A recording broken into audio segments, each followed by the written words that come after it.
If elected as President of the United States of America, I promise to look into and take action to remove the culture of jailing people, which gives the world the perception that the U.S. is the world's leading jailer. It appears from the Human Rights Watch report that selective sentencing is still largely practiced in our country. What do you think, Senator McCain? Yes, Senator Obama.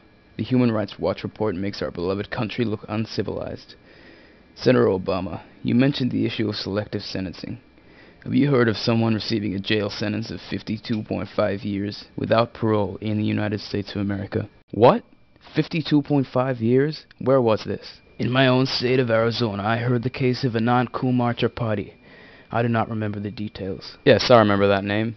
Oh yes, I remember receiving some email and correspondence from his family asking me to intervene and help release him from prison. Me too. I remember receiving an email as well.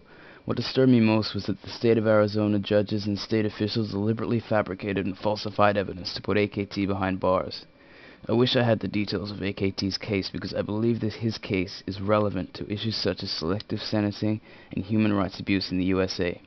We need a healthy debate and take action to remove such negative perceptions about our beloved country. We need a cultural change to keep separate and independent our legislature, judiciary, and government. In this way, corruption by judges and state officials will be removed. What do you think, Senator Obama? Yes, Senator McCain. The existence of corruption in a democracy like ours should not be tolerated, and in order to overcome the issue of corruption in our beloved country, we must resolve individual cases like that of AKT. Do you agree, Senator McCain? Let us have a bipartisan approach and not play politics with issues of human rights. Therefore, I am in agreement with you, Senator Obama.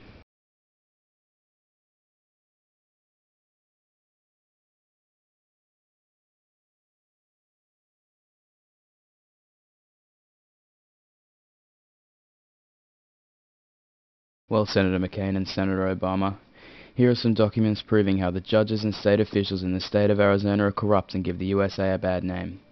AKT has already spent 16 years in prison in Arizona. He has another 36 to serve. He did not commit any murder, rape, drug offense, or any other crime. 52.5 years sounds like we're living in a dictatorship. All AKT did whilst working for his firm, Legal Research Associates, he learned of and gathered enough documentation of evidence to show that the Maricopa County Attorney's Office engaged in an ongoing practice of arresting and targeting for prosecution people of color who are racial minorities, not wealthy, and those who challenge these practices in Maricopa County, a cause is deemed to be unpopular. How can this happen in modern USA, Senator McCain and Senator Obama? It appears from the documents that judges and state officials in Arizona are ganging up to keep AKT in prison for a long time in order to protect their corrupt practices. Read the statements made by the judges in the Arizona Supreme Court weekly meetings.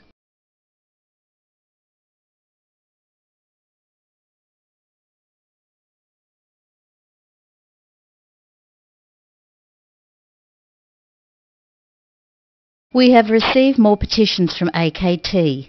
All of these petitions again show evidence of falsification of evidence by the state.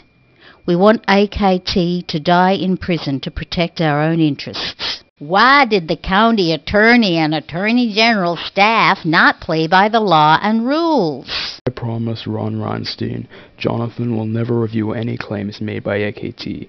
We need to protect these judges. I agree. We must not order discovery or hearings in AKT's cases.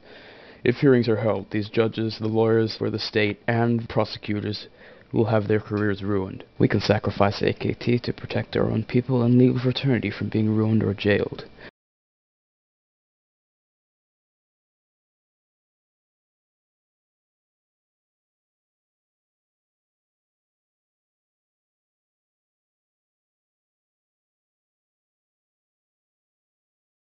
Since 1992, AKT has been consistently demonstrating to this court that the charges against him were manufactured by the state.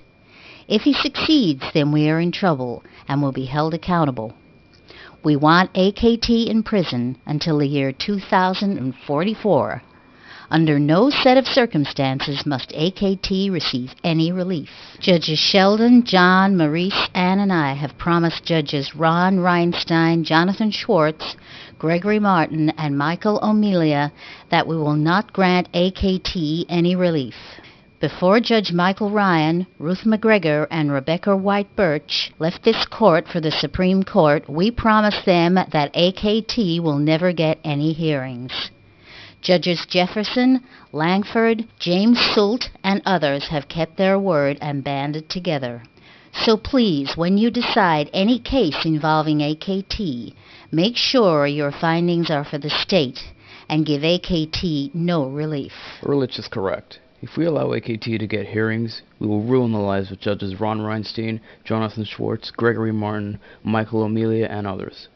We will also ruin the careers of Assistant Attorney General Donald Conrad, James Morrow, Michael O'Toole, Kevin Morrissey, Paul Carter, Susanna Pineda, Michael Brodsky, and others. Both Ehrlich and Weisberg are correct. If AKT receives a hearing, he will prove his claims, and the state will be held liable. In order to protect our own, we must not grant any relief to AKT. The Supreme Court will not grant AKT review because if AKT does prevail, thousands of other people will have to be afforded relief as well. We can sacrifice an innocent person like AKT for the benefit of our fellow colleagues and the state. All right. We all know and understand that AKT will get no relief. Does anyone disagree? No one disagrees.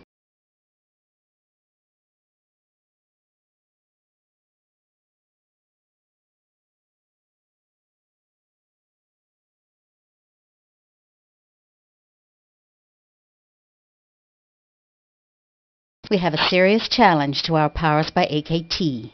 He has now obtained additional support from numerous groups. Anne, please inform Judge Foster to make sure any post-conviction relief petition which AKT files is summarily denied. Mark, please do what Anna did when she was the presiding judge. Assign any case AKT files to judges such as Ruth Hilliard, John Buttrick, and Janet Barton. Speak to the judges and ask them to dismiss everything AKT files. We cannot afford AKT any relief at all. Please talk to the judges and make sure no discovery is afforded. I did everything possible and have made sure AKT does not have his day in court. I've spoken to Judge Foster and he will do what it takes. You should not be concerned. As presiding judge, I will make certain AKT does not get a hearing. I will continue to do what Anna did. My judges on the civil bench will not give AKT any hearings. Both Judge Thomas O'Toole and I have made certain AKT's previous petitions were dismissed when I was in the criminal division. Judge Ruth Hilliard and I have blocked AKT's claims regarding clemency. We spoke to Judge Ron Reinstein, Gregory Martin, and Jonathan Schwartz before blocking AKT's clemency. Before I made any decision in AKT's case, the case was transferred to Judge McNally. I spoke to Judge Edward Buttrick and Ronald Gregory Martin about AKT. When I received AKT's motion for summary judgment and motions to compel, I called and spoke to Kelly Morrissey and Terry Stewart also. Because of the possibility that my decision would have ruined members of this court and exposed the practice of using false evidence, I granted summary judgment for the state. AKT challenged my decision. Judge Burris, Ron Reinstein, Jonathan Schwartz, and I spoke to Judge Michael O'Melia. He agreed to uphold my decision and did just that. I do not think this issue will go away.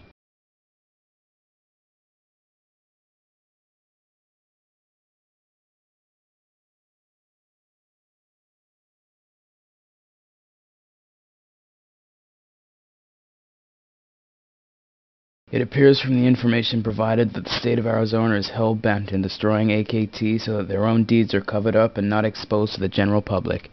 It is a pity that this is happening in the state which I represent in the Senate. Let us take a bipartisan approach and explore the need to change the laws so that innocent people like AKT are not incarcerated.